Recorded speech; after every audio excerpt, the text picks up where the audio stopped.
Part 3. The MLEU. Disgusted sick, I turned away and leaned over the rail and looked down into the water. Dana, 1840.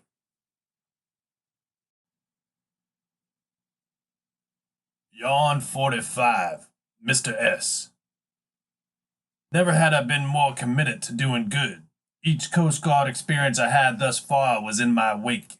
The orders to that elite unit were the perfect reason to straighten myself out. I would excel, grow, conquer.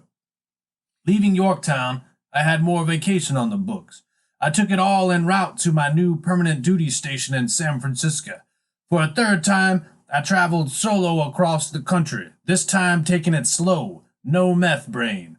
I left the South as soon as possible, drove north for Chicago, the Dakotas, then west across the plains, meandered into the Colorado Basin, then to Yellowstone. With the camper shell on the back of my truck, I slept on the move, absorbed the country as I went. Small bumfuck towns littered with churches, cities littered with churches, mosques and temples, people underneath the bridges downtown. Then the woods, mountains and rock, deer, birds, deserts. Through Idaho and along the Dalles, where Lewis and Clark once sailed, down the immense Columbia River Gorge, all the way to Astoria, the Pacific. I'd seen it from out there, never from that latitude on the beach. I was swaying on the shore, watching it, the ripples turn to roaring breakers, light reflecting in harmony with its movement. The coast of Oregon into California, snaking along Highway 1 like a sea bag on a luggage carousel. Flip-flop heels together, toes at 45-degree angles. Cliffs prodding down into the sea bubble blue sea. Constant blow of salt stink into the nostrils. Woods, the ocean. Feel a smile, the ocean. San Francisco.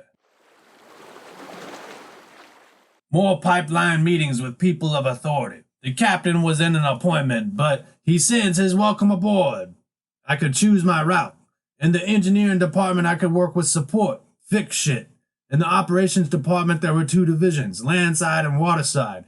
I could crew small boats and join boarding teams, or I could do ninja shit, jump out of helicopters, go through SWAT training and other combat and tactical instruction. I have to prove myself at each level. Here, we don't have time to waste. You're either on the team or off it. On day 2 at the MLEU, I was ushered into a waterside and landside security meeting at one of the old brick buildings on the Coast Guard base. Without knowing a face, I was pushed through the door, quickly introduced to the class, and told to find a seat. There were 50-plus people in the room. The unit had formed a year earlier. Each pair of eyes looking at me belonged to a plank owner. Coasties that pioneered and launched the post-9/11 unit. After an intensive 6-month training session at Camp Lejeune, they all loaded onto a C-130 and flew to their new home base in San Francisco. They ordered a bunch of small boats, weapons, and tactical-looking shit and were in business. I was the first new guy since they started, replacing a mechanic who had been discharged for failing to meet the physical requirements. And there I was, 50 faces staring at me as I crab-walked my way to a vacant seat. Mr. S was in the front of the room. Empathy is a step further than sympathy. Wait, where the fuck am I? If you look at the definitions, you'll quickly see the difference is significant. If we can harness the implications of each of these terms, empathy as an emotion and sympathy as a strategy, we can proceed to do our jobs better. I looked around the room. Everyone was daydreaming. The word but. And again I looked around. A few faces staring intently at Mr. S, and others looking at the floor. But is a negation word. If you use it in an order, when you're building a case for action, you need to understand how the word acts on the mind. Consider interruption. Bang, bang, bang! Firecrackers? What the fuck? Everybody get on the fucking floor! Get down, get down, get down! Bang! A group of guys with pantyhose over their face flew into the room. One of them was holding a pistol and firing it into the ceiling. Shit, am I peeing? I looked around and everyone was on the floor. A guy next to me was smirking. Another guy had his eyes closed. Everyone look the fuck up here! Shouted one of the perpetrators in an oddly fake Russian accent. Mr. S was on his knees with a gun to his head. Is this your superior officer? No one answered. Another armed guy moved through the crowd and jerked the petty officer off his stomach to his feet. Answer the fucking question! Yeah, the PO said nervously. The guy in the front of the class, with a seafarer's wide stance, pushed his pistol deeper into the face of Mr. S. You will tell me the names of everyone in this fucking room as I point to them. If you stutter, I'll shoot this man in the fucking face. Begin! The petty officer looked panicked. He started stuttering. He pointed to the guy beside him and said, Petty Officer Nolan Creevy. Some of the guys beside me started laughing. Then someone started flickering the light switch on and off, and Mr. S said loudly, Drill secured. I immediately put a hand on my crotch. It was dry. Footnote 86. MLEU, Maritime Law Enforcement Unit. 87. Plank owner.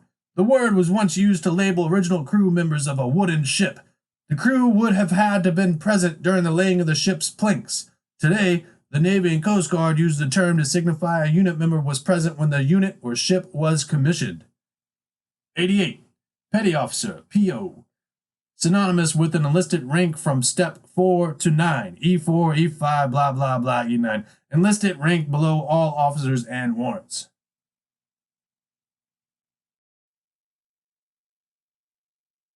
Yawn 46. Red, MK3. Rambo wasn't the only one with orders to San Francisco. Our friend Red was there as well, reporting to the same unit as Rambo. All new personnel arriving to the area report first to a small building on the Coast Guard base called The Barracks, which doesn't sound like a clever name, but if you see the building, it is a bit more ironic. The barracks was only good for very short-term stays, about a week. When I arrived, after my 30-day post-school leave, I walked straight into Rambo and Red there. It was surprising to see them, as I thought this base would be too big to easily run into people you know. This was the moment that sealed my destiny in my new unit. We all looked for comfort in the face of change, so I naturally started hanging out with Rambo and Red when I wasn't at my new post. We lived in the barracks for about 3 weeks, and we were able to solidify our friendship once more, waiting for orders to move into the nearby military housing. My new unit mustered at 0530 each morning for workouts. From 0600 to 0900, we had orders to do physical exercises that would help us in our jobs at the station. At my stage, I needed to train generally to pass the more difficult PT test. Unfortunately, I was back to drinking with my old A school buddies. When we left morning muster in our issued PT gear, I would run around the base, zig and zag between buildings, and eventually, when I thought I was out of sight, I would zag directly into the escape exit of the barracks, jog up the stairs to my dorm, deadbolt the door, and crawl into bed for 2 hours. I would then wake, take a freezing cold shower, not dry at all, put my running clothes back on, and sprint at high speeds back to my unit, where I would end up panting and wheezing in the parking lot. With all that water dripping off me and soaking through my clothes, it must have looked like I was working out in the most brutal of ways. After work, I'd strolled back to the barracks. Rambo and I would coerce Red into buying us beer, who was now lacking his social network. The three of us couldn't stand the boredom of base. Rambo and I went first, scouting for a bar we could call home while still underage. Then, once we found it, Red would join us. We had soon meandered our way through the local bar scene and established relationships with all the right people. Our go-to became a small Irish dive we called Shammy Dammies. It was to become our second home, our hospice.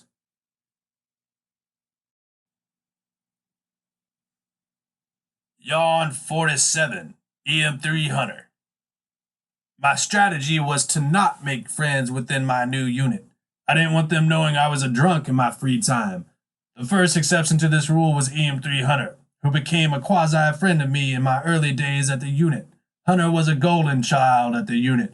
He worked in the support department, yet he was a diver and participated in small boat ops. When there was cool stuff to do, he did it. And when we were back at the base, he kept busy working on the boats. He was also the physical trainer and coach for the water side, which meant he led morning exercises and routines for the entire waterside department. After I first arrived and failed my PT test, he became my mentor. You smell like you're hurting ashore. If you want to make it, and you talk like you do, you have to figure out the drinking and smoking thing. First, switch to dip. Chew has no negative effects on your lungs, but you'll still get the nicotine. Second, if you drink, you gotta be willing to run the demons out. Every morning, not just when you want to. Hunter and I had a lot in common. Both of us were from Virginia, and we both were active outside of our unit. While we didn't mind spending time with our team, we both found it safer not to. At some point, Hunter and I started hanging out at local bars. He let me in on his online dating addiction, where he would meet random women around the bay and fuck them once and never see them again. He always had great stories, like one woman who insisted he cut her inner thighs with a hunting knife as they fucked. When Hunter's tour ended, I had been at the unit for 6 months and I was in a position to fill his shoes, which I tried my best to do. When he departed, I didn't have any comms with him other than email.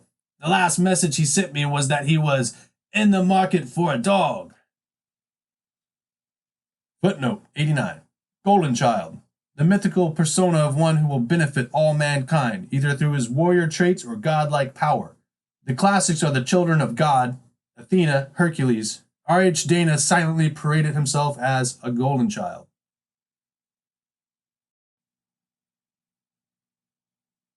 Mr. S. The number one thing you have to remember is the use of force continuum. The moment you arrive on scene, you've entered into the use of force continuum. Level 1 is officer presence. You are the officer. Your presence is one of authority, and many people you interact with in the world will not respect that. Your job isn't to force people to respect you. It is to use the minimum amount of force possible to get people to listen to you. And what you are telling them is, well, that's a different conversation. Present yourself first, and the rest will follow. The Coast Guard is an image we have to fight for. We wage war constantly on behalf of that image. That image protects you. It protects your shipmate. If there's nothing else you do for your country, as a member of the Coast Guard, protect that image.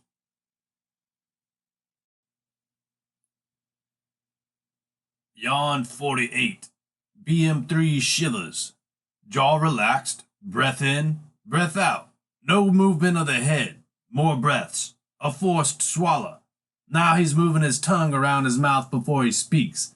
I know he's gonna speak. Isn't this really cool, you guys? We're like Navy SEALs or something. Shut the fuck up, Shivers, the boarding officer responded. Fucking mouth breather.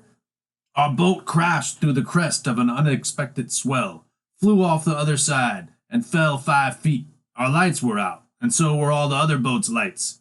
At 2300 hours, we were due to converge on the entrance of Half Moon Bay, where a known motorcycle gang member had a vessel moored. There was supposed intel that this vessel was being used as a meth lab. As we approached from sea, with 6 small craft, each carrying a boarding team of 5, the land team advanced in from the shore, in white, unmarked vans. 12 hours earlier, we were all sitting in a conference room listening to the playbook for this operation. Never having many things to do, our typical operations included deterrence measures, which were sporadic patrols around our area of responsibility, near potential high-interest targets. When Intel got word of this suspected meth lab, the CO was able to articulate action under the newly established Patriot Act. No warrants needed and no other reason than suspect terrorist activities were needed to make boardings on any vessel at any location within the jurisdiction of the United States. This included inspections, arrest, and seizures of property 100 yards from any shoreline, on vessels moored or at anchor.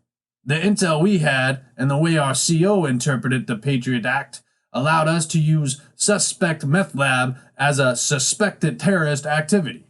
Back to our vessel flying through the waves in pitch black, Shivers was excited. The coxswain on our vessel, BM3 Rossi, produced Flight of the Valkyries and turned the volume up, and for the first time I felt like I was participating in something very non-American. The snowball started rolling. The BO started to go through the order of operations again. The boat slowed, and through the window we could see the outline of our other boats. The radar showed all of us in the shape of a flying V. The Half Moon Bay entrance buoy was going by the starboard side. Its red light shone on Shiver's open face as he made some weird noise. Rozzy turned the music down. Footnote 90. Patriot Act. Regulation which was swept into law during the first few days after 9/11, when everyone was very emotional. The regulation gives tons of power to federal law enforcement agencies, including the U.S. Coast Guard, so long as they are preventing terrorism. The most disgusting part of this regulation is its failure to define the terms. Law enforcement units around the country have defined terrorism to include efforts which support terrorism, which has come to include things like manufacturing, selling, and distributing illegal drugs.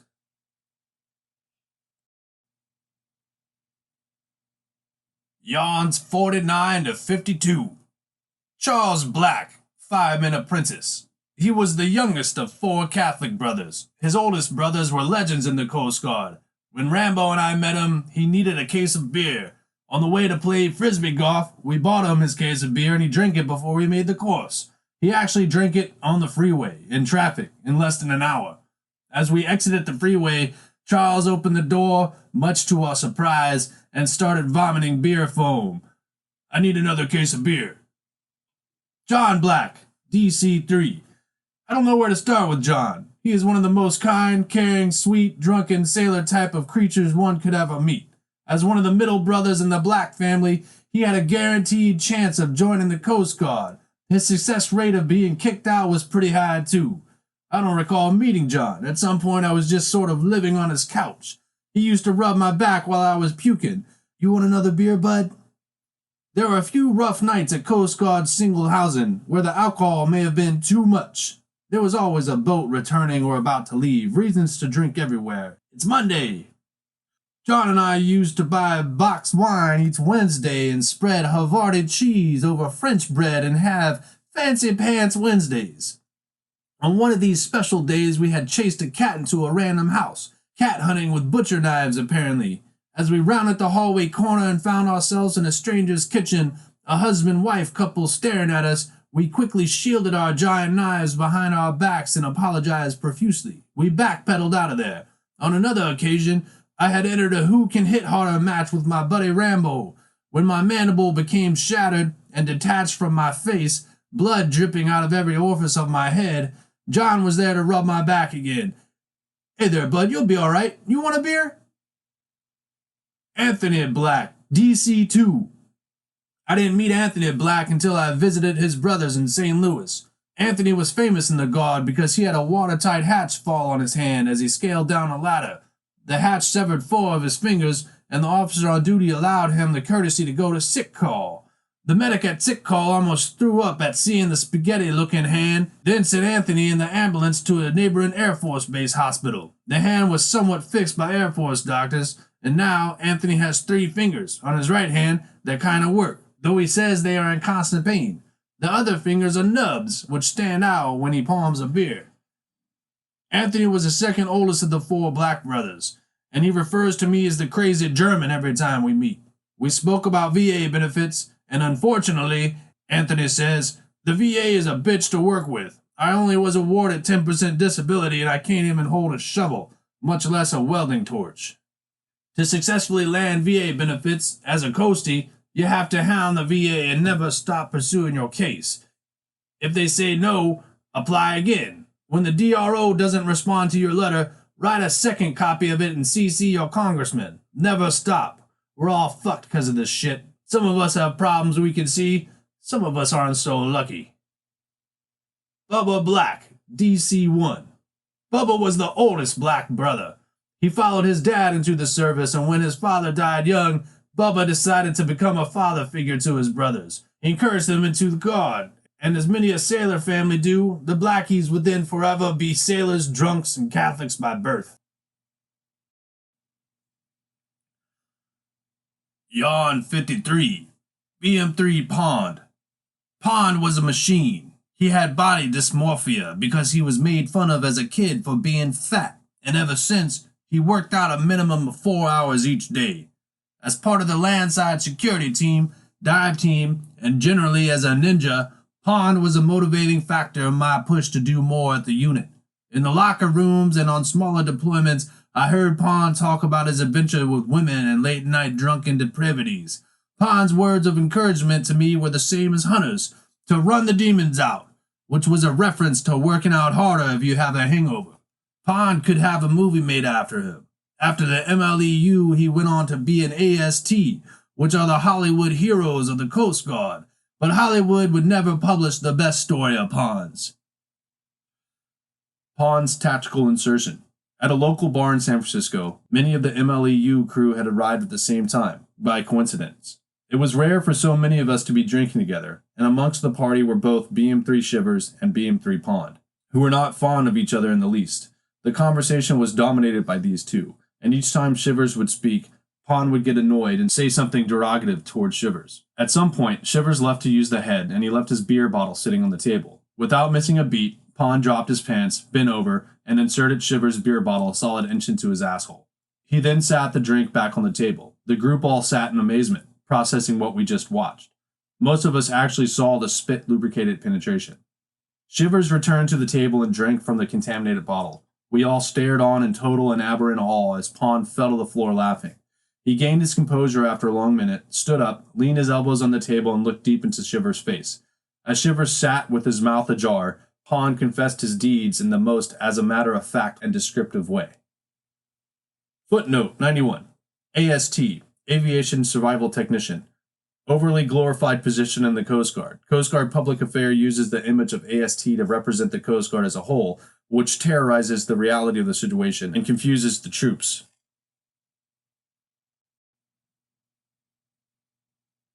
Yawn 54. Karen, Red's wife. She reached towards me. What about this? Does this bother you? She grabbed my left shoulder. My stomach curled and my brain strained. I didn't know what to do. Touch was never my thing. What about this? She stroked my back. Please stop. I focused on the beer in my hand. Karen was obviously drunk. She jumped on me. Oh, sure, just a little hug. With no control over my actions, I flew out of my seat and Karen went flying to the floor and turned. Get the fuck off me, you stupid bitch! And I stormed out of the bar and walked down the sidewalk, away from my friend who was just trying to love me.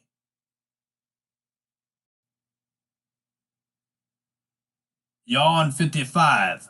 Blue Jay, FS3.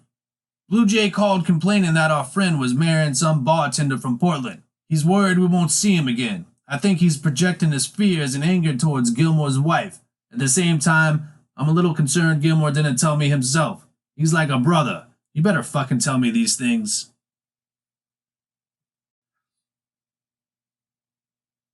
Captain. Our unit was scattered around the base in various buildings and trailers, thrown together in a hurry after 9/11. The one central location we had to call our own was a small grass area near our chief's office. Unit-wide musters usually took place in the gym, though, where we all mustered daily as a unit anyways, on the basketball court at 0600.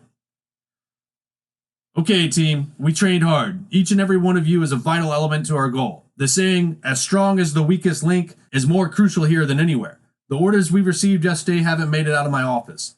And outside of Mr. S and Chief Riley, not a soul knows where they are.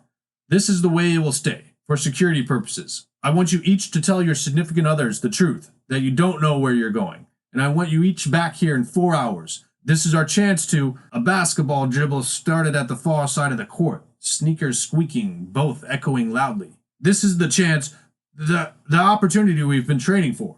As we depart this base, you will each have orders sealed. You will open them in your given transport, only after you exit the base. We will merge on our destination separately, to minimize any attention a convoy would give. The basketball rolled into the middle of our team meeting, and a big guy in little shorts apologized profusely as he excused himself to get the ball. Be back in 4 hours. Your section chiefs will tell you what to pack. Dismissed. We all looked around to see each other's reactions. The faces were emotionless. Rozzy and Pond ran towards the guys playing basketball and joined their game. The BMC said he didn't know what to pack either. PM1 O'Brien made some joke about his wife, PMSing anyways, so it was a good time to head out of town.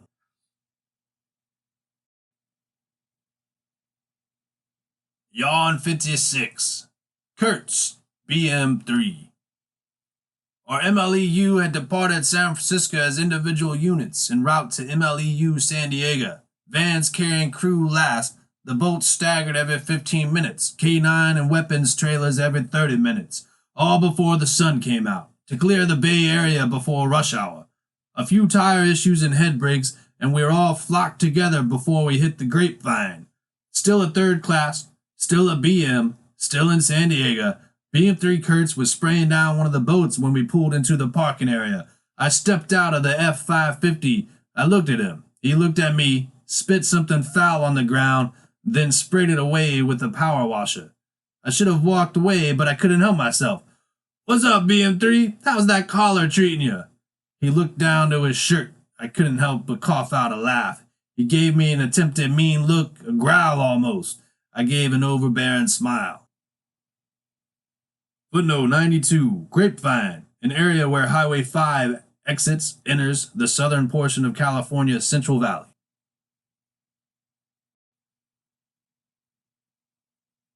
Yawn 57, Red, MK2.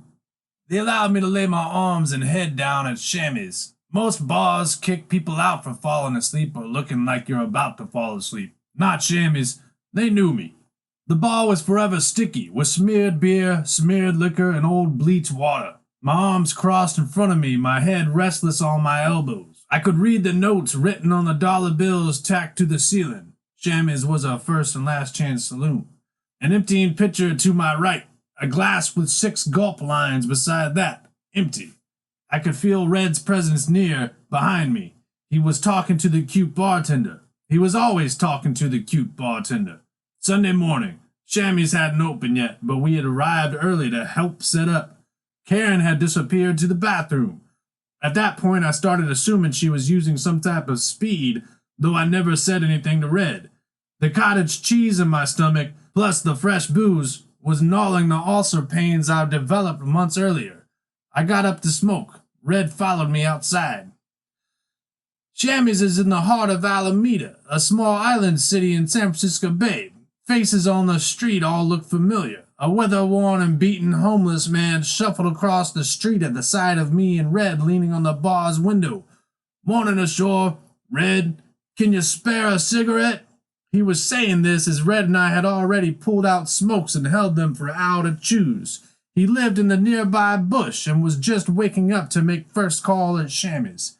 Karen's voice could be heard through the window, asking for a second mimosa. Red pulled out another cigarette and went to light it, but stopped mid-flame. Hey, ashore, tell me about the girl from the Populace, the buoy tender. What's her name, Daisy? Is she pregnant, dude? Is it yours? That's a big question, Red. The short story is, who fucking knows? The longer story is a bit more fucked up, and I'm not really trying to reflect on it. You can't just knock someone up and walk away, dude, even if she is a Coast Guard slut. I don't think she's a slut. Maybe, but I don't think so. We fucked a few times, and then she just started clinging on to me. She won't stop calling. At least she's stationed on YBI, so I don't have to see her at work. Are you listening to yourself? Ah, fuck it. You want a beer? It's on me. Karen came out and asked for a cigarette. You guys are talking about Ashore's new girlfriend, huh? Is she pregnant? She's pregnant, isn't she? Damn it. I don't know. I don't know anything about it. People need to shut their fucking mouth. Karen couldn't stop laughing. She was so good at poking my soft spots. So you guys are going to get married or what? Huh? Do you see her every day? Damn it. No, I don't see her. I don't really give a shit what people say. It's fucking annoying. Damn it. Red. All right, man. Let's just drop it. Karen whispered. Little poor Jade Jr. running around. So cute. Footnote 93. First and last chance saloon. Bars on the waterfront are the first establishments a sailor can get a drink upon returning from sea. Likewise, they are the last chance at a drink before deployment. In the seagoing community, many times your vessel is on the opposite schedule as your friends. When you leave, they return, and vice versa. A first and last chance saloon is a good place to buy your friend a drink by writing your name on a $1 bill, $5 now, and tacking it to the ceiling. If a dollar remains on the ceiling for a prolonged amount of time, it is assumed a sailor was lost at sea. This tradition has turned plastic over the years, and dollars tacked to the ceiling are just another way for people to say, I was here. 94. Gulp line. You can tell how many sips it takes someone to finish a drink by the foam lines formed on the glass. The fewer lines, the heavier a person drinks. 95. YBI. Yerba Buena Island.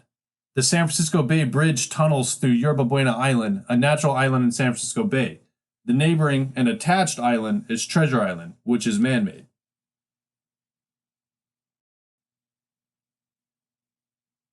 Yawn 58. BM1 Donaldson. It was laid out on the water. Our two boats zoomed across the bay on our normal patrol. BM1 Donaldson was our boarding officer, and he was the coxswain of my boat. As we rounded the north side of Alcatraz, we spotted a 40-foot sailing vessel without running lights on, and we adjusted our route to intercept.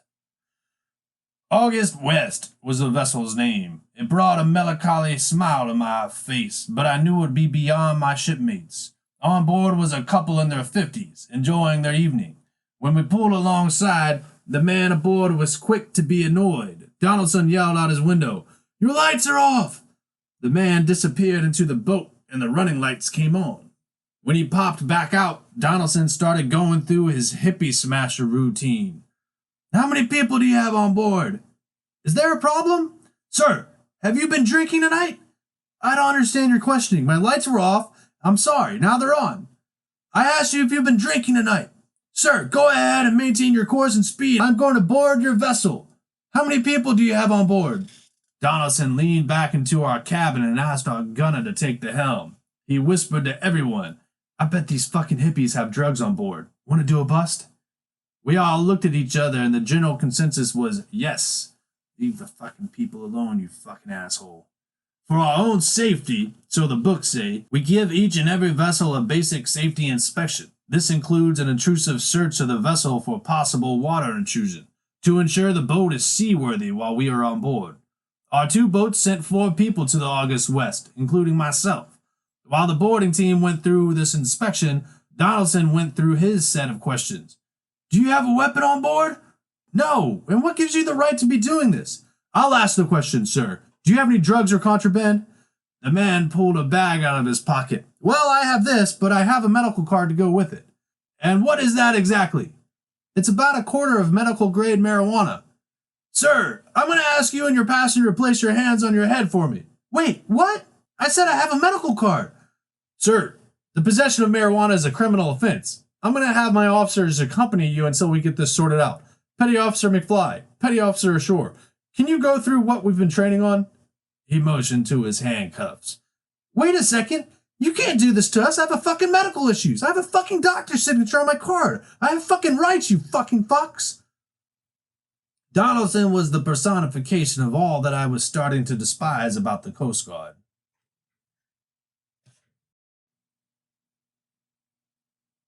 Yawn 59. Juliet Moss, IT2. Rozzy popped to his knees and piloted her body to face away from him. Doggy style was the first cue to the guy's birdwatching from the closet. He was drunk, and he couldn't help but laugh. She was oblivious to what was going on, also drunk, though caught in the moment, where a muscular, attractive guy was actually making sweet love to her. She couldn't wait to tell her friend Sarah in the morning. Would he let her sleep here? She thought, as he thrust it from behind. The guys in the closet, Pat, Jeremy the Jew, and Moss, were supposed to be watching, with silent patience, though they were all like little boys, fighting for the slit in the closet door to peep through. As soon as Rossi gave the Indian war cry, the guys were supposed to jump out of the closet.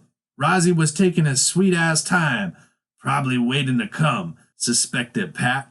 If all worked perfectly, the signal would be hollered, the guys would jump out, Rossi would then grab the hips of the fat chick and hold on as long as possible, as the guys counted the seconds. If Rossi could beat Pat's record of 5 seconds, he'd win. I'd heard them talk in the locker room, calling the sex game rodeo. No one knew Moss was drunk, real drunk. They'd all been drinking, of course, for most of the night, in fact, though Moss didn't show any of his typical rowdy drunk symptoms. He was quiet until Jeremy the Jew got in the way, taking too long at the peephole. Moss was a weightlifter and was able to forcibly fling Jeremy out of his way. Jeremy and Pat were startled in the dark corner of the closet. They both saw the lack of jest in Moss's movements. Pat started fuming. Jeremy the Jew spoke up. "Dude, chill out, man." Within nanoseconds, Moss shoved Jeremy through the closet door, spilling himself into the bedroom. Rossi and the girl jumped off the bed. Moss sprang up. "You fucking took too long, Rossi. Fuck. God damn it." And he stormed through the house. Everyone was left staring dumbly. The girl quickly grabbed her things with a fearful expression on her face. Out in the night, Moss drove. No one knows where he went, and neither does he. There's a 3-hour gap between him leaving that house and when the police found his body. The two cars at the scene were so mangled it wasn't obvious who hit who. Both bodies they found were unconscious, though Mast was thought to have a higher chance of survival, so the first responders focused on him, leaving the mother of 3 to die in a nearby ditch. It took days to sort everything out, and Mast wasn't much help recalling the facts. The mother was driving home from a late shift. Mast was in the wrong lane.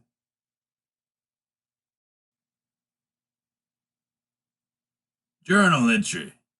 July 2005.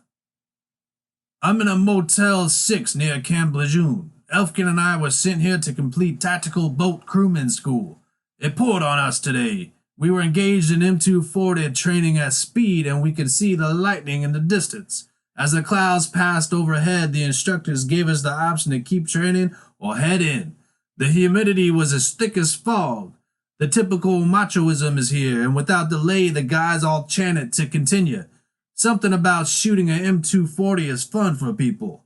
I was entranced by the thickness of the air and lightning on the near horizon. My eyes were baited by the swaying pines which line the intracoastal waterway. As I took my turn at the gun, I was entranced by the tracer rounds. I didn't care where they hit. They were beautiful in a dark musk. Tracers, lightning bugs, lightning. It's good to be back in the South. Footnote 96. Intracoastal waterway. An inland waterway, natural and man-made canals and channels, which provide shelter from oceanic conditions while traversing the southern states in a vessel.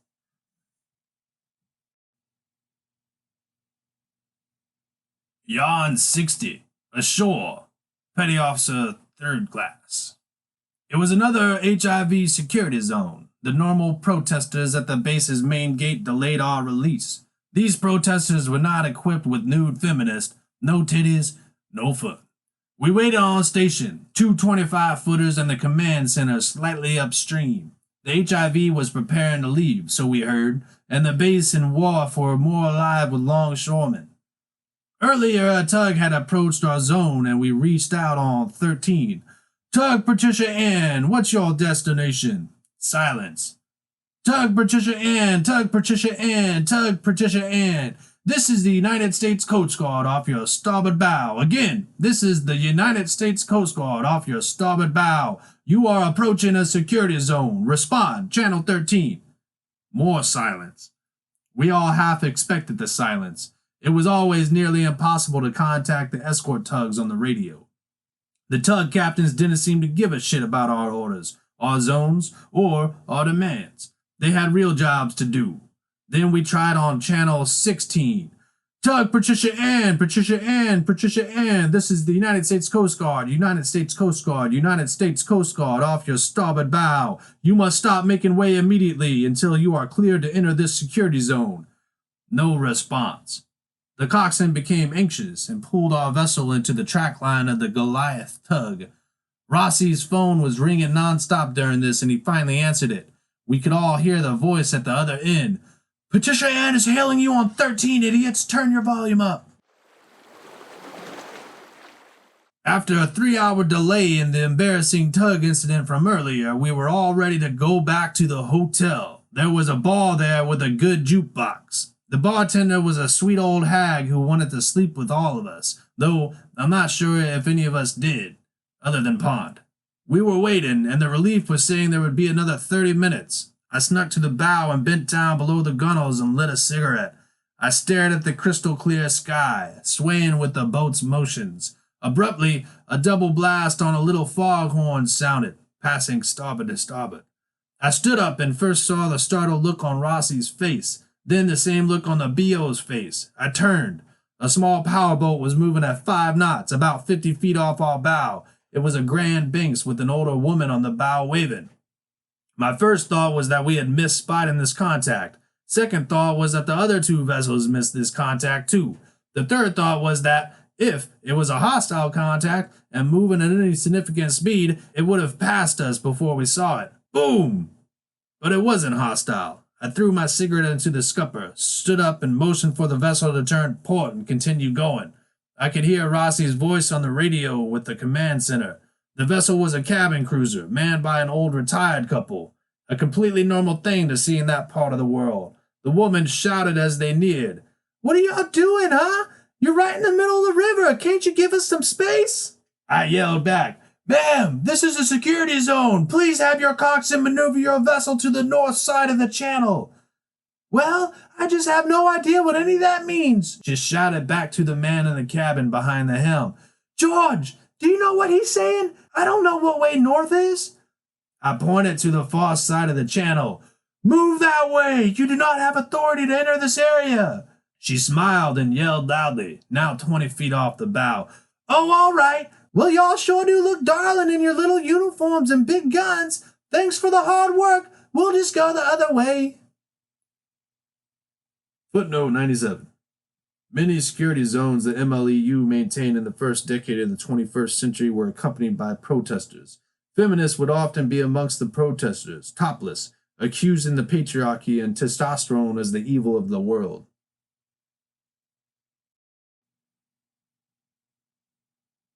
Yawn 61. Charles and John. Rambo Red and a group of Coasties organized a pirate float for the local San Francisco Spring Parade, an 8-mile run-walk called Beta Breakers.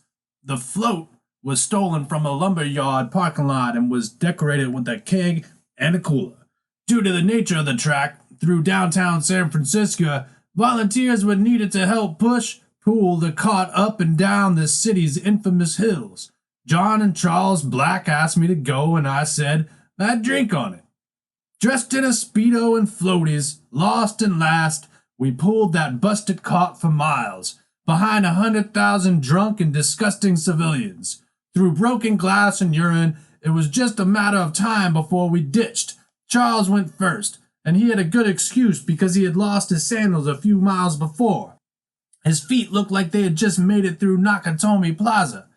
I went next. Looking for a bush, I wandered to a park and passed out. I awoke to a burning sensation on my butt. Lying about 10 feet from third base, a group of parents and their kids were playing softball. My Speedo had ridden down, exposing my right ass cheek to the sun. The sun burned a bubble on my ass and left a scar which is still with me to this day. Reports came in the next morning that shortly after I left, the empty keg was replaced with John's unconscious body. He lay sprawled out on the steel cart as Rambo and Red pulled and pushed him to the finish line by the Pacific Ocean. A short history from John's point of view. John was unconscious on the lumber cart in the golden sands of Ocean Beach, just south of the Golden Gate Channel. Before Europeans arrived, the entire area of San Francisco was nothing but sand and dune. There's no natural water or vegetation on the northern peninsula, so it's no wonder the city itself lacks significant Native American history. But there John was, white-skinned, tanning the color of Indian, on the burning steel cart. Some 450 years ago, Sir Francis Drake sailed past the Golden Gate Channel and landed about 20 miles north of San Francisco, in present-day Drake's Cove, Point Reyes National Seashore. The flaming Protestant Drake would have hung John from a gibbet had he found him on a beach in such a heathen condition. The Spanish actually found the San Francisco Bay, which was a strange thing for them to claim, as thousands of people lived there when they arrived, and General Ayala placed the waterway on seafarers' charts, and he must have hoped the Sacramento River was the infamous Northwest Passage. Well, it wasn't. The Catholic Spanish were floggers, and they would have whipped John to death for his sins, not recognizing his lineage. Next came the Russian fur traders, then the English again, then Dana, who would have publicly disgraced poor John in his famous novel as Not a Formidable Man. Then the gold rush. Sailing vessels and steamships from Panama crammed into the bay, landing directly against the shores of San Francisco. The city grew, the Mormons came, then the Chinese, then the Japanese, heavy with honor and tradition. They would have beheaded John. The natives were burned, raped, and baptized into oblivion. Jack London and Mark Twain came and went.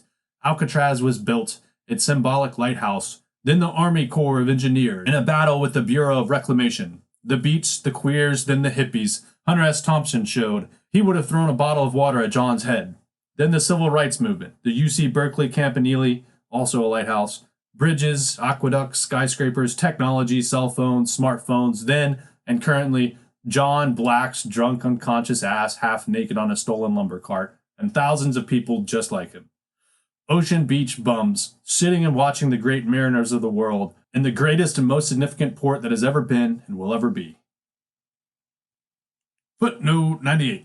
Campanile, a 300-foot stone tower, 40-foot squared, built in the first decade of the 20th century. Locally, it is also known as the Sather Tower.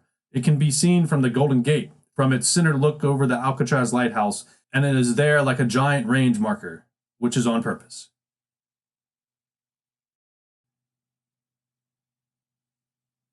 Yawn 62, Elfkit, BM3. We never really talked until a deployment to the aftermath of Hurricane Katrina. News reports started rolling in, and within hours our captain issued a recall. Before the day was up, we were on a C-130 to Baton Rouge. Elfkin and I were both preparing to qualify for BO training school, so we talked over that topic on the flight. Once in New Orleans, we combined assets for the clusterfuck conditions. Our unit arrived without detailed orders and without any knowledge of the area or the needs. We hitched a ride with the 82nd Airborne on Humvees and troop transports and rode into downtown New Orleans looking like children whose parents had just let them board bright red fire trucks. The Airborne had orders to report to a nearby shelter, and they asked us to depart their escort, which we did near Canal Street. A group of uniformed Coasties was there clearing a mooring area on the Mississippi for an approaching Coast Guard cutter. We joined them and were soon catching mooring lines for the ship. That levee and adjacent quay became our headquarters for the next 2 weeks. We recruited a volunteer water truck, an 18-wheeler, that was manned by a retired husband and wife. The wife wore an American flag tank top and the husband wore camouflage shorts and no shirt, hairy belly. We set up a half-assed decontamination center and fresh water center for residents in need. No one came, at all, the entire time we were there. We had lots of water, something the news said was in need. The operations officer of the cutter allowed us to use the helo hangar to spread out our sleeping bags. They couldn't spare the heads due to their inability to pump sewage over the past 2 weeks. To escape the sea of sleeping bags and unshowered men, Elfkin and I found a dry storage food locker and made racks on the shelves. A local bar owner gave us a bottle of whiskey, and we celebrated our move from the helo hangar to the locker. I was sleeping when a chief came in. He was startled by us, but he pulled himself together and acted as if nothing was the matter. He asked me if he could reach behind me for a bag of potatoes. I got a bag of potatoes right here for you, Chief. A week later, the amphibious Navy ship, the USS Iwo Jima, came to our dock and moored just in front of us. Suddenly, we had all the food we could ask for, but Elfkin and I preferred MREs to the Navy ship's galley. Showers were tough to come by, so we used the decontamination station at night when there was no one there to stop us. The Iwo Jima opened their bathing facilities to us, though the attitudes of the 82nd Airborne, who had moved on to the ship, made the entire thing uncomfortable. They became hostile if you offered to wash their back. We continued using the water truck. There was nothing to do. We volunteered at local businesses to sweep up mud and debris. We cleaned a park of broken limbs and downed trees. President Bush flew in and we were set to patrol the Mississippi to protect him from waterborne threats, whatever that meant. Not a boat in sight. A bulb went out on one of our vessel's running lights and I was the engineer, so it was my responsibility to fix it. I stole a bulb from a Liberty van and spliced it into the wiring system, then duct taped it to the bulkhead. The BM1 said it looked like shit. A CG officer from Station New Orleans had returned to find his home in Slidell wiped out by high surf. He recruited us to help him demolish the sheetrock in hopes of salvaging the house. During the demolition, we watched him dig through his old moldy belongings, photographs, food, linens, furniture, clothing, all trash. He asked us to throw the furniture in the backyard. Elfkin and I were breaking apart his bed when a box of dildos and plugs spilled out onto the floor. We both braced for a joke, and the officer stomped over and kicked the rubber toys into a trash bin. His face went flush and he spilt anger into the air. We hurried out of the room with mattress in tow. A marine retail business was in that neighborhood, and a handful of pontoon boats were sitting in plain view, wrapped in chains secured for the storms. We coerced the owner into letting us use the boats to patrol in the local marinas, harbors, and local channels, to patrol the area for looters and perform body recovery. In teams of 2, we putted around the shoreline of Slidell. gawking at the devastation. My partner, Jacob, was growing depressed from the horrible sights, and my stomach wasn't up for the smells anymore. We moored ourselves to a collapsed bridge and stood sentinel over our small corner of Louisiana. We saw nothing but clouds and debris. Nobody. A second hurricane was approaching, and the Iwo Jima set sail. The cutter cut lines too, and we were left, again, wondering what to do. The BM-1 had found a van, and the 15 of us headed for a large Coast Guard base in Mobile. 10 of our team left from there, home to San Francisco. The rest of us were charged with trailing 2 25-foot safe boats back to New Orleans to relieve a Coast Guard unit protecting the Coast Guard ammunitions base. Elfkin and I drove one of the trucks, mesmerized by the feeling of driving through modern ghost towns. The wind from the second storm shut down the Lake Pontchartrain bridge, and we asked a nearby hotel for refuge. The owner let us sleep in the conference room. We didn't have our overnight gear. The BM-1 had us stand a 4-hour watch rotation in the hotel conference room.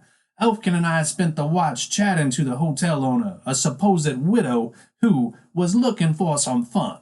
She rolled a joint for us, and Elfkin showed her the fun won it as I stood watch. I sat on the hotel stoop smoking, staring at the extreme downpour, zapped out of my internal solitude by roaring thunder and nearby lightning bolts. We made it to the Coast Guard munitions facility the next day and found that the 82nd Airborne had sought shelter there and had struck a deal to take over the security of the base. The Sergeant First Class, Army, denied us entry into the Coast Guard base, and he told us to drive north and report to the airfield in Baton Rouge for further orders. The BM-1 turned purple and his face locked to his jaw. A group of soldiers could be heard laughing out the window. We turned our Coastie convoy around and headed north. We were on a 747 in civilian clothes, jeans and t-shirts, on a flight towards Sacramento. I overheard the couple beside me whispering about how I smelled. I didn't have access to cash, so I couldn't buy drinks on the flight. Days later, my legs broke out and dermatitis and painful fluid sacs developed under my skin around my knees and ankles. The sick call doctor said I needed to wash my clothes and take showers more often. I started to respond to his uninformed statement, though he shut me down and disclaimed that he was the superior and I was to follow orders. Now stay clean out there, as I'm ordering you to do.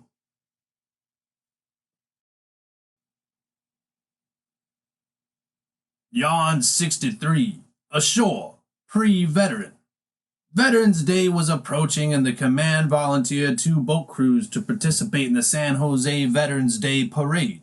They saw one volunteer specifically to represent the entire Coast Guard as the Grand Marshal of the event.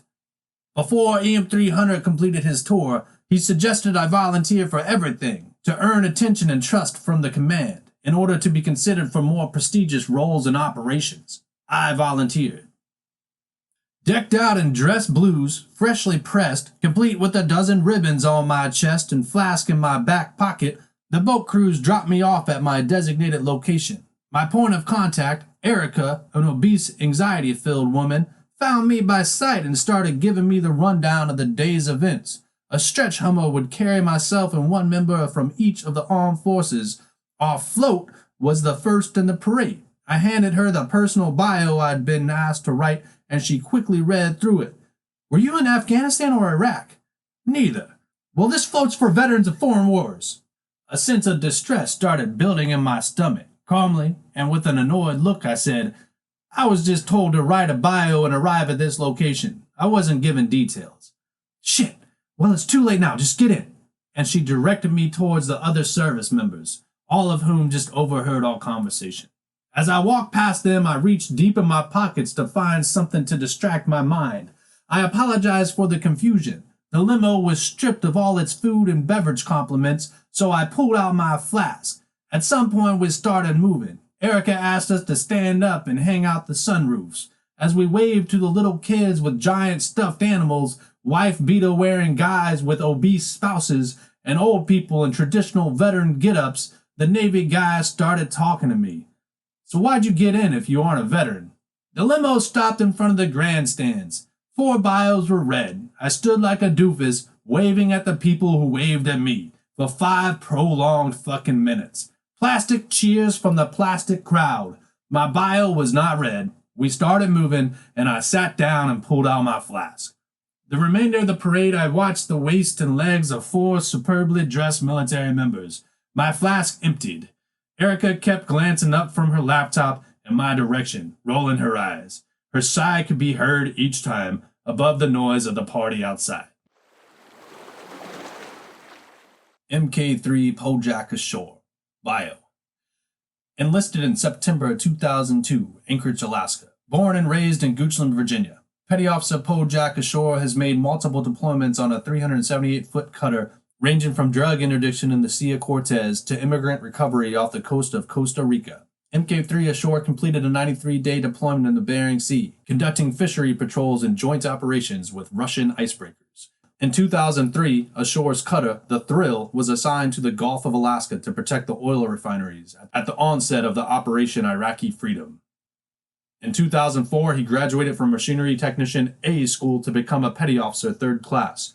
As a member of the Maritime Law Enforcement Unit, San Francisco, Ashore is a qualified tactical boat crew member, boarding team member, and is training to become a military diver. Petty Officer Ashore spent 3 months in the Hurricane Katrina recovery effort and was awarded the Humanitarian Medal for his services there.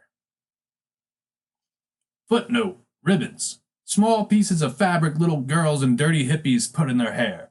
Also, a merit badge for grown men in the military, to be worn on the chest with formal dress, not to be confused with medals, which are said to be superior to ribbons, though medals come with ribbons.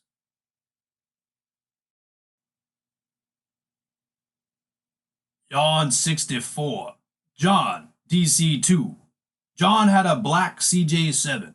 The tires were large enough to drive over medians and across ditches without feeling anything.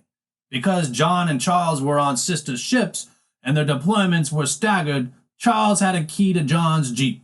The brothers shared most everything. Charles did not, however, have a key to John's house. John's roommate forbade it, after Charles drank 3 of the house's bottles of Jägermeister and shat in a potted plant in the living room. So when Charles arrived in a stupor in the middle of the afternoon and couldn't get in the house, he just crawled into the back of the CJ and fell asleep in the floorboard, a pile of old uniforms over him to stay warm. At my place, John and I were bored. Rambo, Karen, and Red had left earlier to visit the bar at the Oakland Children's Zoo, and John and I missed the free ride. At noon, we decided to take John's Jeep to Chamois. John also had a stool at Chamois, though Alice, the bartender, made him sit in the corner. John was allowed to order drinks by placing his empty glass in the bar with cash, but he was not allowed to converse with the bartenders. He had a bad history, but was a profitable customer. Around midnight, we successfully stole a neon Inca Steam sign, plus a life-sized cardboard Budweiser cheerleader. We were hightailing it down the street when John stumbled and dropped the sign. The Inca shattered into oblivion. John bent down and tried sweeping up the glass dust with his hands, apologizing profusely at the inanimate objects. John, let's get the fuck out of here, man. Where's your truck? We both knew where it was supposed to be parked, but it wasn't there. We circled the street, John's hand bleeding. The Budweiser girl's arm fell off. Somebody stole my Jeep ashore. Dude, I think you're right. It was right here. John loved his CJ. He pulled out his phone and dialed 3 numbers without thinking about it. Hi, yes. My name is Petty Officer John Black. I'm in the U.S. Coast Guard. I want to report an auto hijacking. I mean, someone stole my car, my CJ. I watched him with a giant smile on my face. Each word made him sound more like a drunk jackass. He was talking to the cops and he was too drunk to get his message out. No, ma'am. Yes, ma'am. Yeah, I want to report theft. Auto theft of my CJ7. Uh-huh. Yeah, but it's gone. I mean, no, ma'am. Like 2, maybe 3, a few hours, like noon. Yeah, I know it's midnight. Hey, but can you send an officer? I'm at Fireside. Dude, we're at Chamois. Oh, I mean Chamois Pub, not Fireside, just like I said. No, I'm not drunk. Hello? John hung up. You all right? We have to go down there, dude. They want me to come in and make a report. They won't send an officer. Can we get a beer first? We sat down at the bar. The bartender gave an annoyed look when John pulled up a seat. I looked at her. Hey, Alice, John's truck was just stolen. We're about to go down to the police station. Can he just chill here for a sec while we drink a beer? Yeah, I guess. What do you want? A pitcher, please, ma'am. She smiled at me and gently said, "Coming up." My lips raised slightly, just like my dick, and I put a $2 tip on the counter. John and I discussed the plan to walk across town about a mile and fill out the paperwork. We would then walk back to housing and reevaluate in the morning. Alice came over. So what's happening? Are you sure you boys just didn't leave the car somewhere else? It's probably not a good idea to go to the police station in your condition. I looked deep into her eyes and kept a soft smile on my face. Yeah, but we know where we parked, and his truck is gone. It's been stolen, so we have to risk it. I don't think the cops will give us a hard time. Uh-huh. She grinned and refilled our beers. Well, if you want to ride, I'm closing up shop in 30 minutes. Help me clean up and I'll drive you over there. As we drove across town, I sat in the middle seat of a little Ford Ranger, John resting against the passenger window. My hand ended up on Alice's jeans, above her crotch, and a relationship started that would end my Coast Guard career and ignite my stomach ulcers. John and I were on an adrenaline kick, and I didn't think about the obvious state of consumption we were operating under. At the dispatcher's window in the station, John spoke up. Yes, I called in earlier to report my truck being stolen. Uh-huh. And you want to make that report right now? I would recommend you coming back tomorrow, but if you want, I can get an officer for you. Yeah, we want to report it now. I started getting cold feet, but John seemed to be in control, so I waited. An officer came into the lobby and eyeballed John and I. John never got the chance to speak. Okay, you two, here's what's going to happen. You will both turn around and walk back to wherever your home is. You can come back in the morning. Or, the second option, we can find you a room in the holding tank while I call your base and let them know you're here. John started to speak but was cut off. Look, I'm not going to have a discussion. It's either the holding cell right now or home. You pick in 3 seconds. 1. I turned and walked out. John was behind me. It took an hour to walk the 2 miles back to John's house. We complained the entire way as our alcohol slowly burnt off and left us in pain. Too late at night to purchase more. At the 7-Eleven, we bought old hot dogs and Gatorade. By the time we arrived at John's, we were exhausted, and he said I could sleep on his couch. We almost walked right by his Jeep without realizing the significance of it. Holy shit, John. What the fuck? John ran to the Jeep to inspect. Dude, it's here. How'd it get here? He jumped in the driver's seat and looked at the ignition. Then he looked in the back seat. A pile of shit on the floorboard. What the fuck? He pulled away some old clothes. Charles was lying in a ball on the floor, unconscious and unaware he'd just been exposed by his older brother. Charles, wake the fuck up, John screamed. I'm up. Hey, John, what's going on? Charles, what the fuck are you doing? Did you take my car? Charles looked confused and half asleep. Wedged between the front and rear seats, he unpretzelized himself as he told the story. Dude, it was the craziest thing. I've sleptwalked before, but I never slept drove. I was sleeping here earlier this morning, and I drove to Chamois in my sleep. Haha, no shit, I woke up over by Chamois a few hours ago, so I just drove her back. Where you been all day? He looked in my direction. Sup, ashore?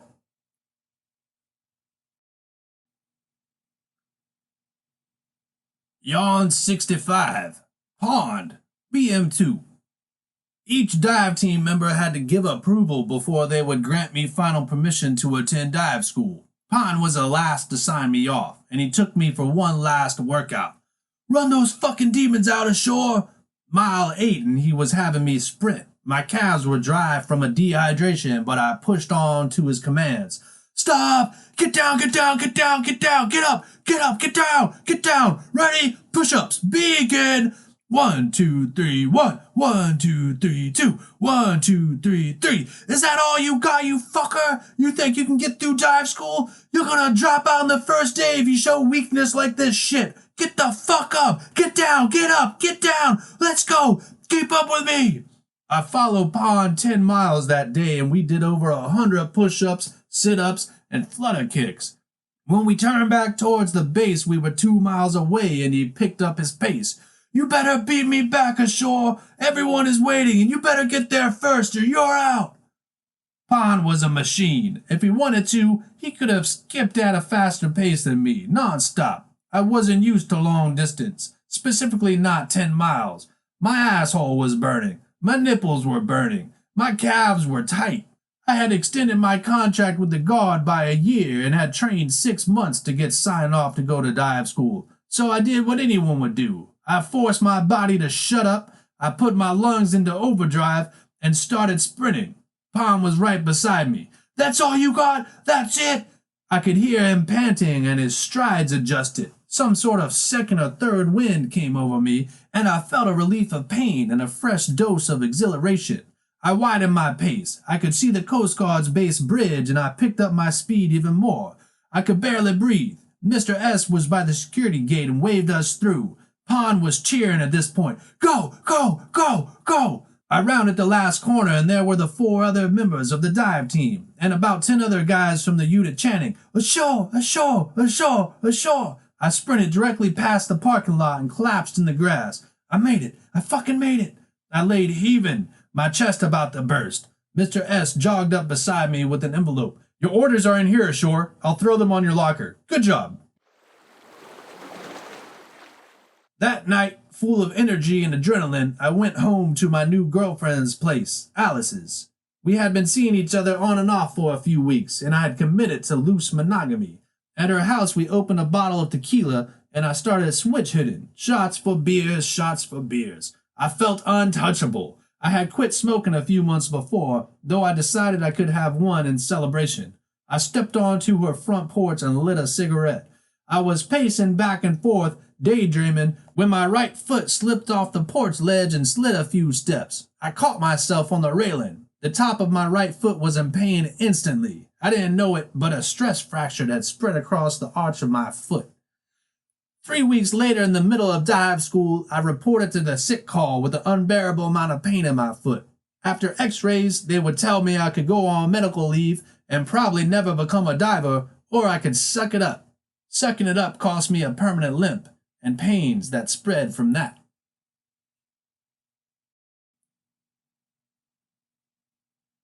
Yawn 66.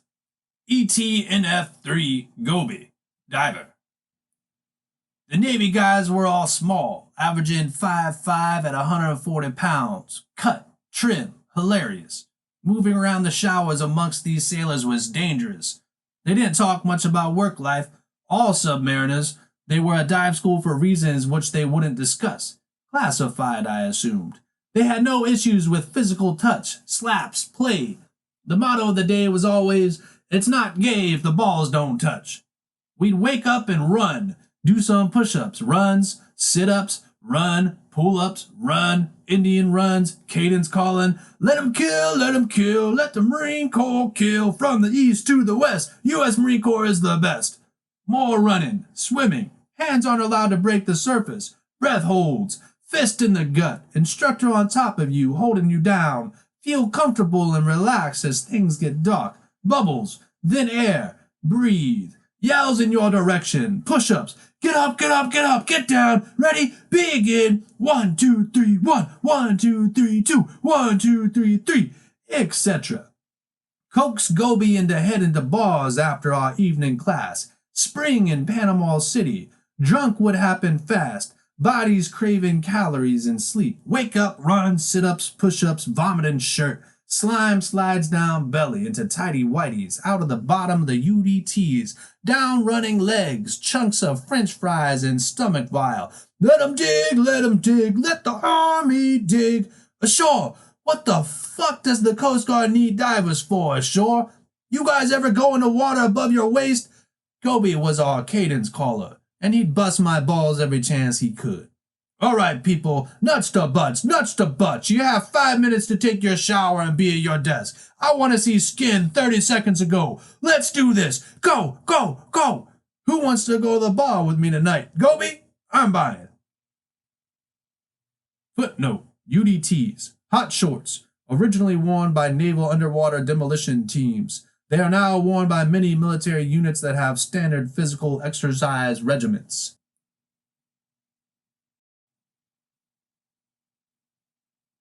Yawn 67. Ashore. Diver. The Diana's crew, a set of worthless outcasts who had been picked up on the islands from the refuse of whale ships. Richard Henry Dana, Jr. My first adventurous deployment as a diver was a joint op with the dive team from my MLEU and the dive team from Seattle's MLEU. The order said to meet in Kodiak and board the buoy tender Sprit to recover buoys which had drifted from station during the recent storms. This is not true. The buoys held station, the channel itself moved. The deployment was to take between 30 and 60 days.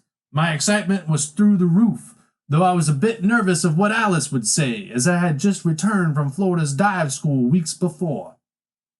My flight for Kodiak was 2 days out, so I didn't waste time telling Alice. When we sat down that evening, I surprised her with flowers and tickets to a Dead show for that summer. She seemed hesitant to accept my offers. There was tension in the air, and I suspected she would see me holding back what I really needed to say. I took a long drink and reached for her hands across the table. When I told her about my order, she responded quick with anger.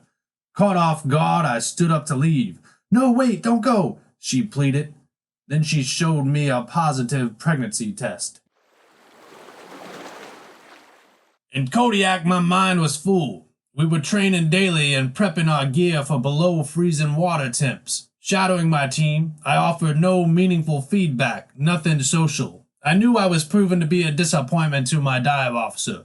My enthusiastic demeanor had changed. He didn't know why. The day before the Sprit was scheduled to get underway, the dive teams went out for a round at the local bar. The team from Seattle had younger guys on it, and when they pushed me to get excited about being divers, the whole bravado oorah thing, I left the group and headed off on my own. At Bernie's bar, on some back street, in the dark of the night, I was on the verge of a major drunk when I decided to head back to the hotel. As I walked down the street, a cop drove by and shined a light in my face. Before I knew it, I was in the back of his car. Without any discussion, I was pushed into a holding cell, apparently for being drunk in public, though I didn't feel that I had done anything wrong. With concern about missing movement and frigid temperatures in the cell, I huddled in a corner as a horrible realization set in. Fucking cops.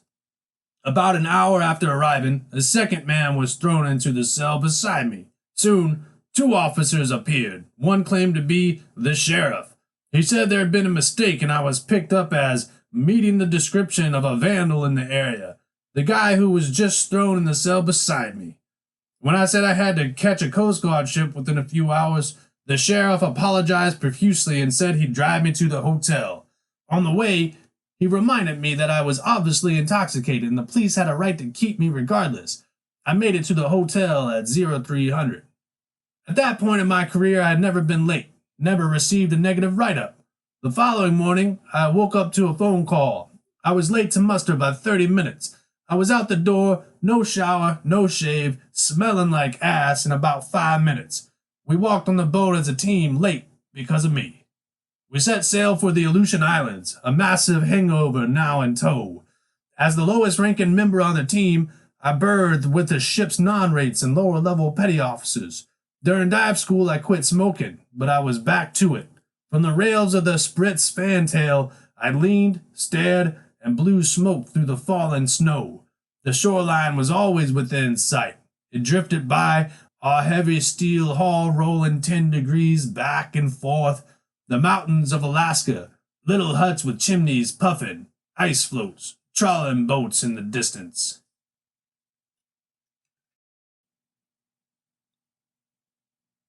Yawn 68. BM3 Sly. Sly met us at the Oakland International Airport. He parked in front of the baggage claim in the GV, flipped on the blue lights, and strolled inside like he owned the place. The chief frowned, but didn't say anything. I felt the first smile on my face since leaving for Alaska a month before.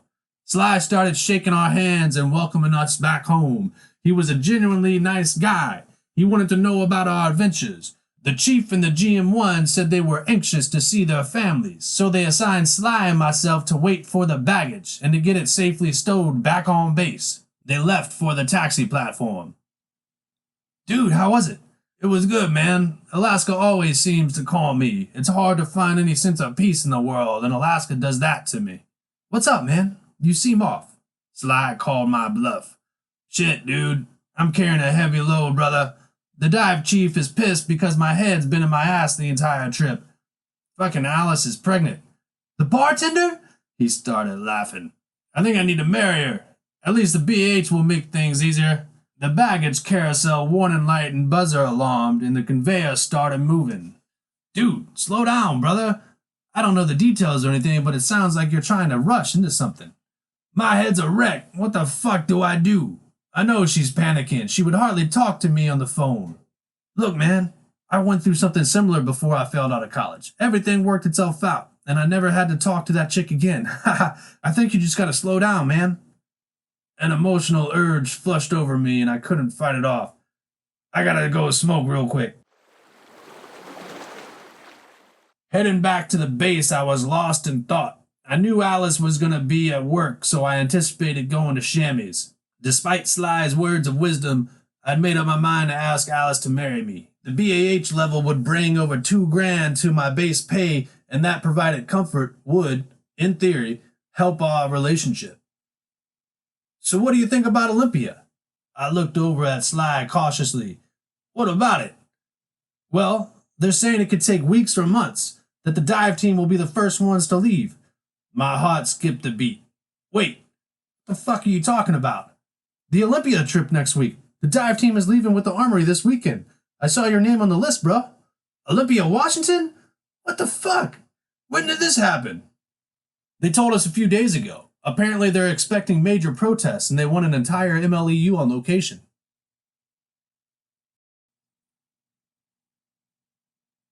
Yawn 69. BM1 O'Brien. Olympia only lasted 2 weeks, plus a 2-day convoy on either side. Mr. S's face went blank when I told him I had a shotgun Maris before we left.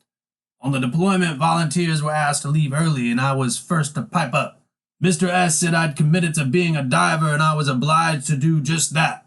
You can volunteer to hump a piling. You cannot volunteer to leave early. Back in the bay, I was assigned once again with the boat crews. O'Brien's comment brought me out of my daydream. Fucking wharf rats in Richardson's Bay. We need to send a 378 through here at speed. Send a wake to sink all these fuckers. Look at that one. Shit. That fucking thing is a floating shed straight out of that movie. Fuck. What's the movie called? Oh yeah, Deliverance. Fucking hillbilly cabin floating right here in our backyard. Shivers. O'Brien, you think these guys are cooking meth or what? Shivers again with a stupid comment. I always got stuck between that asshole and the twat. O'Brien. Nah, these fuckers just sit around rocking on their modified front porches wearing their who farted wife beaters. They aren't smart enough to cook meth. Sure, what do you think? Should we wake them out? Me. Man, leave those fuckers alone. They're just trying to get by like everyone else. O'Brien. Get by my ass ashore. They're fucking freeloaders. Look at these shitholes. You think they have sanitation systems in these shacks? Fuck no. They just hang their ass right over the side and shit. Next time you go diving, think about that. Shit floating next to your face. Shivers. Hey, look at this person. What's she smoking? O'Brien. Shit, she's looking this way. O'Brien leaned his head out the window. Howdy, ma'am. Just cruising around on a lovely day. He tipped his hat to her.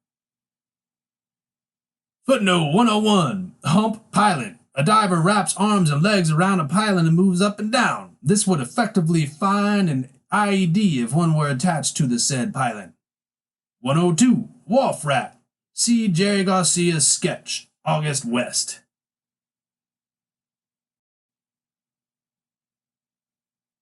Yawn 70. BM3 Rossi. When I arrived at the unit, Rossi had his coxswain certificate pulled because he was jumping the waves under the Golden Gate Bridge, to the point where the entire hull and props would come out of the water.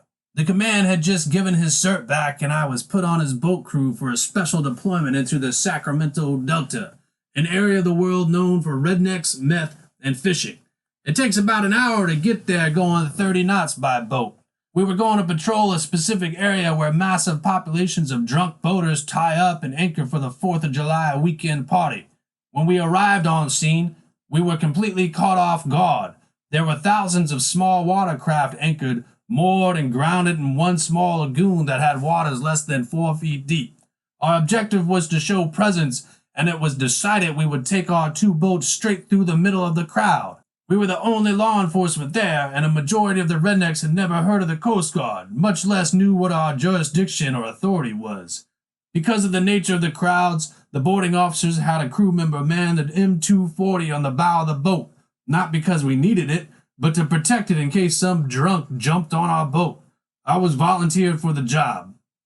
As we entered the dense group of boaters, drunks, and swimmers, it quickly became apparent that we were not wanted. Heckles, boos, and jeers came from the crowds. I did everything I could to keep my chin up and not acknowledge the torments. We reached a place where there was no option but to let our bow rest and then push other boats out of our way, something we've been trained not to do.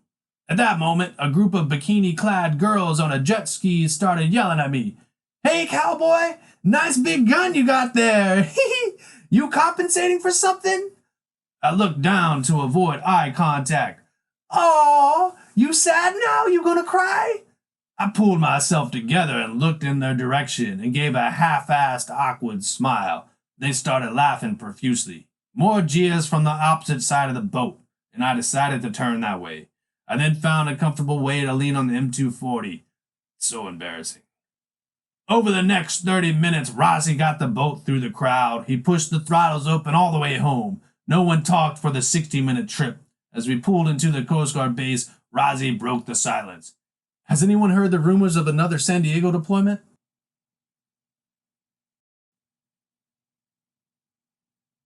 Yawn 71. Alice, bartender. I was carrying a beautiful alcoholic conflagration around with me. Jack London.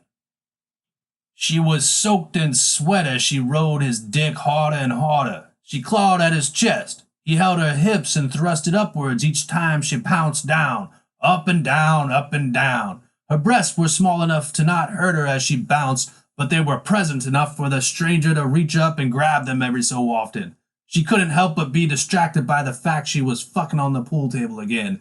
It's better to be on top. I hate bending over this gross table, she thought. She clawed harder at his chest, more to cover up the anchor and shield tattoo than to feel his solid pecs. Her vagina felt fantastically full. In a few moments, she knew she'd have to find another distraction. The bar was closed. She could drink herself away. Her thoughts were so deep she didn't sense the signs the stranger was about to come, and he let loose inside of her. "God damn it!" "Oh, sorry, are you on the pill or something?" Alice jumped off. "You don't just fucking come in somebody, dude!" She stormed behind the bar naked and grabbed a bar rag. An awkward silence followed. "You want a shot?" she said as she cleaned herself. The guy fumbled for his pants and shirt, grabbed his shoes, and sat across the bar from Alice. "I'm sorry about blowing inside you. I just thought, I can't get pregnant, don't worry. I just don't want some stranger Coastie's cum inside me." She paused and shook away her thoughts. "Whatever. Are you drinking or not?" "Yeah, I'll drink. How do you know I'm in the Coast Guard? You have the fucking tattoo, Jesus." She pulled out a bottle of rail liquor and poured 2 full glasses, slid one across the bar, and took a giant swig from her. "Everybody's in the fucking Coast Guard in this fucking town." She started acting like she truly felt, and the stranger was a bit confused, so he drank faster. "Well, I guess it's true, but you're not a Coastie." "Yeah, well, I'm married to one," she almost laughed, or cried. She took another pull from a drink, leaving the glass mostly empty. As she refilled it, she blurted out, "And I'm fucking pregnant by one too." She couldn't stop the tears. Her naked body suddenly felt the immense cold around her, and she squatted into the modified fetal position and started bawling, her glass still in hand. The motion of her squat forced jizz to drip out of her, but she didn't notice it. The stranger looked left and right and thought really hard about his obligations. He put his shoes on and slammed the rest of his cheap whiskey. "Well, it was nice meeting you. Maybe I should—" "Just fucking go! Everybody fucking just leaves! Fuck me! Leave me! I don't give a shit!" She stood up fast and pointed a hard finger at the door. "Just fucking go!" Okay, I'm sorry. I just didn't know what to do. I'm leaving." She bent over the bar and started crying harder. He walked towards the door, looked at the clock behind the bar and subconsciously subtracted 15 minutes. Felt a horrible sense of guilt. He turned back and took a step towards Alice. "Look, I'm sorry about tonight. I can give you a ride home if you need it. Can I do anything for you?" "Nobody can do anything for me." That was the sentence the stranger didn't want to hear. His guilt forced him into the role of a fucking therapist for some emotionally savage bartender. He walked back to his bar stool, which was actually my bar stool, but I was in San Diego at that point, and sat, leaned over the counter, and placed a hand on Alice's back. If you need an ear, I've got two. Alice unleashes on stranger.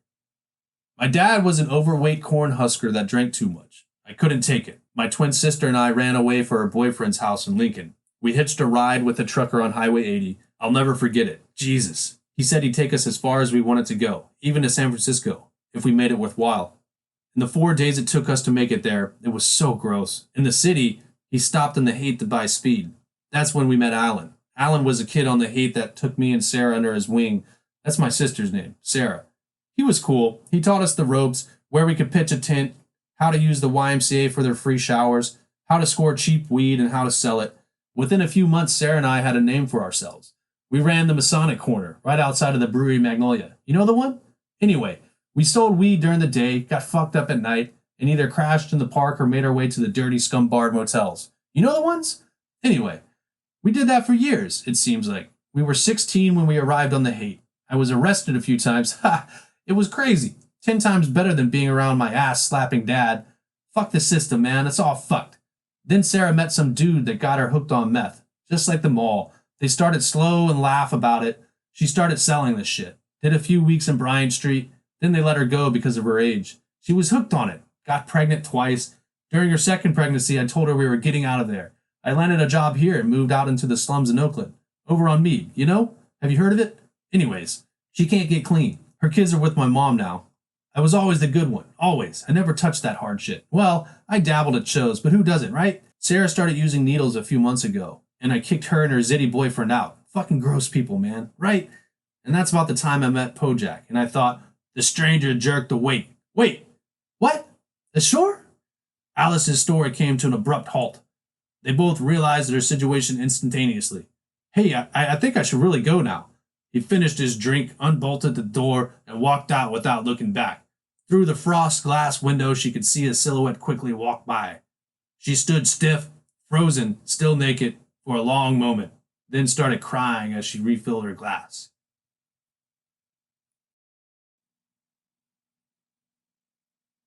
Journal entry, June 2006. Alice and I don't seem to be doing too well. They gave us a housing unit in Novato instead of BAH. Ha! Never saw that coming. I went out with a few of the reservists last night. Against my rules, I know, but I needed the company. And a theater in the city commemorating the hippie movement was calling. We brought a bottle of Jack with us. I remember stealing a bicycle, hiding from a flashlight, laughing, yelling, running, transiting an alleyway. In the O-Town, running around. Bad was funny. I gave a crackhead my money. When I awoke in my truck, my phone was ringing. I looked at it and saw a dozen missed calls. I was late to work by hours. I had missed movement. Fuck. July 2006. The Mast went well. Going in, I was nervous, though there is something about a uniform that helps manage that. I look good in a uniform. I wear it well. I walked in the room, body stiff, and everything about me mechanical. The little conference room was flooded with officers and petty officers, many who were there as part of their sign-offs for promotions. The captain came in, a list of my charges read, and the captain said, "Ashore, you've helped this team tremendously. You have no negative write-ups in your file. All of your superiors vouch for you. If I see you again, I'll take your dive fin. Dismissed." That was it. It took less than 2 minutes in total and I was outside. I quickly got in my truck and smoked half of a pack of cigarettes as I drove to Shammy Dammy's to celebrate. I got sloshed and now my dress blues are covered in bar juice.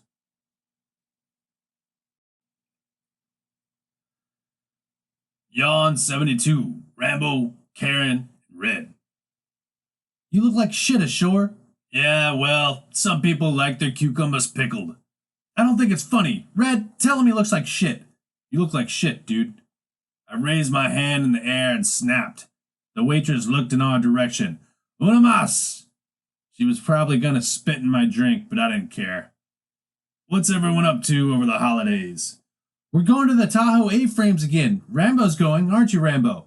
Fuck yeah, I'm going. Sure, you want to join us? But you can't bring your dog. Bitch. Karen jumped on him for being an asshole, but I expected it. Alice was being a bitch. I can't go. They're sending me to a fucking thing in San Diego again. You fucked yourself, man. I told you not to volunteer for shit. Yeah, well, I stopped volunteering when I got back from Florida. A waiter came over to our table and put a beer down. He paused and we all looked at him.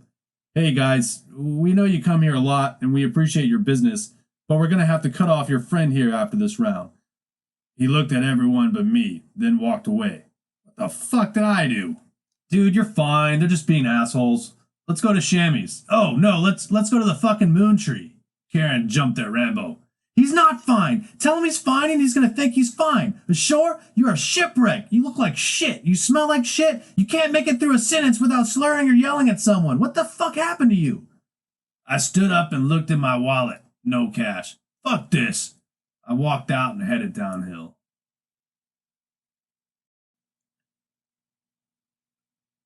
Yawn 73. Ashore. Petty officer. After Kodiak and between deployments, I was back on normal work detail.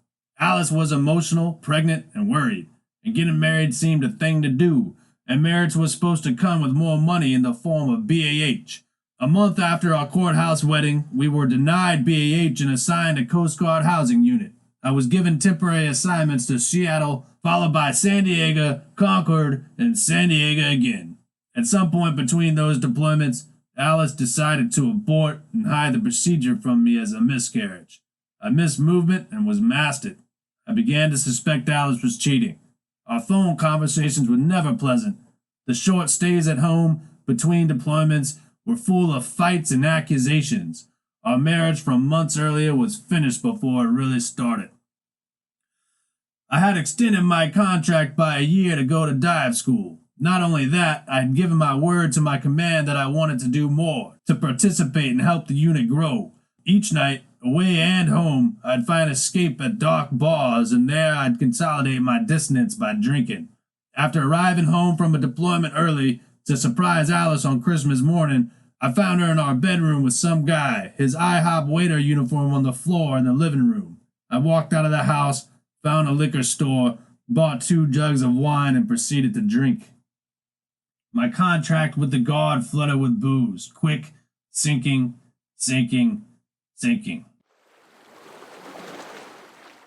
Under power lines in the rain, sitting in mud, looking at San Pablo Bay. Wish I had a boat.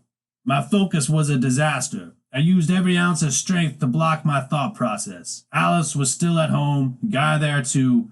In my truck, I dumped my wine into an old 7-Eleven cup. Headed for the Coast Guard base to sleep. I had duty the next day. I can sleep under the desk. As I approached the Coast Guard security gate, I fumbled my strategy. Better not drive on base drunk. Headed for Lucky's, played pool and ordered shots of vodka mixed straight with V8. Something I do whenever my stomach ulcers flare up. From a bar stool perch, I could see my reflection through the bottles of Jack behind the bar, an angelic figure beside me in the mirror, arms around my torso, an offer of love. The bar floor approached my face too quickly to dodge it. Anger in the air, movement, things happening. Dizziness and confusion were coming at me like physical objects. Did I eat acid? I climbed towards a flashing light to escape. My back was in fiery pain. A demon with dreadlocks grabbed at me through a fence. In defense, I bit it and tore at its horns. Cops! I heard myself telling an officer I was gonna fuck his mother. Scuffling, screaming, and howling. I gotta get out of here. Call my wife. Call my wife. Blows to my chest. Pain in my wrist. Kicking. An inferno snaking up my spine. I tried to bend backwards to take the pain away. Back about to snap like a twig. Swaying. Fainting. Falling into darkness. Bobbing up and down like a cork hitting a crest of a backless wave. Climaxing. A sudden descent into a bottomless black trough. I woke in an isolation chamber in Santa Rita jail, where I lived for 7 days. No communication from either side of my wall. On the last day, a guard led me to a concrete room with a small plexiglass window with a hole in it. Mr. S was on the other side. What do you have to say for yourself, ashore? Sir, I have no idea what I did, sir. The comprehensive Coast Guard report in the folder on your desk knows what I did. It states I had broken into a warehouse, fell 30 feet onto a slab of concrete, bit a bar patron who tried to help me, called 911 on myself, was arrested for being drunk in public, kicked out a police car window door, jumped on a cop's back and choked him, was tased by that cop's partner, and was taken to Santa Rita prison. On the way to Santa Rita, I went on a rambling rant about fucking the wives and mothers of my arresting officers, so they decided to beat the shit out of me in the parking lot of the prison. After 7 days, my Coast Guard unit took responsibility of me and the county let me go on parole. My private lawyer wanted to sue the city because I called 911 asking for help. There's a recording of this. And instead I wound up tased, soaked in purple and black skin and cuff rash. And though my lawyer said we could win a lot of money, I struck a deal between all parties to have all charges dropped on both sides. 4 months later I was in the civilian sector again with no wife and no dog, my tail between my legs, and a hunkering to go to sea once more. I had become a sailor. I was jacked.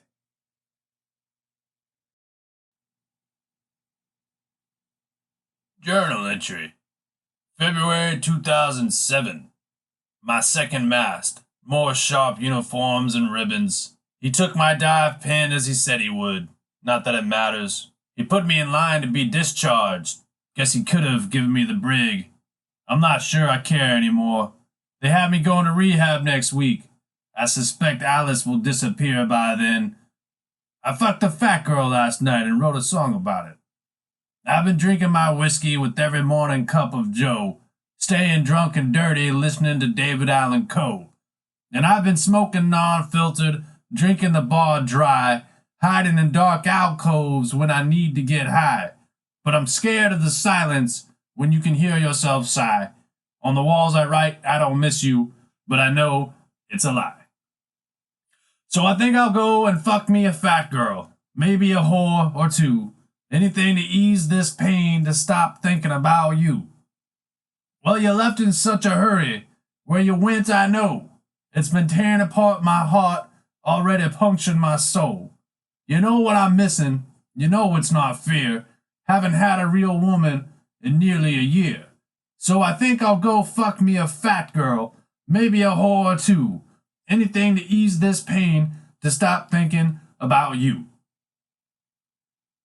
Footnote 103. Cup of Joe, a.k.a. coffee. The name is given from the Secretary of the Navy when he banned alcohol aboard naval ships in 1913, Joseph Daniels. When sailors began complaining, Joe said to drink coffee instead.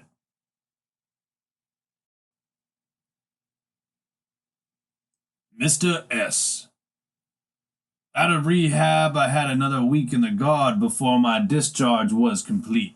My command restricted me to base, and I was living back in the barracks, which I had lived in when I first arrived to San Francisco.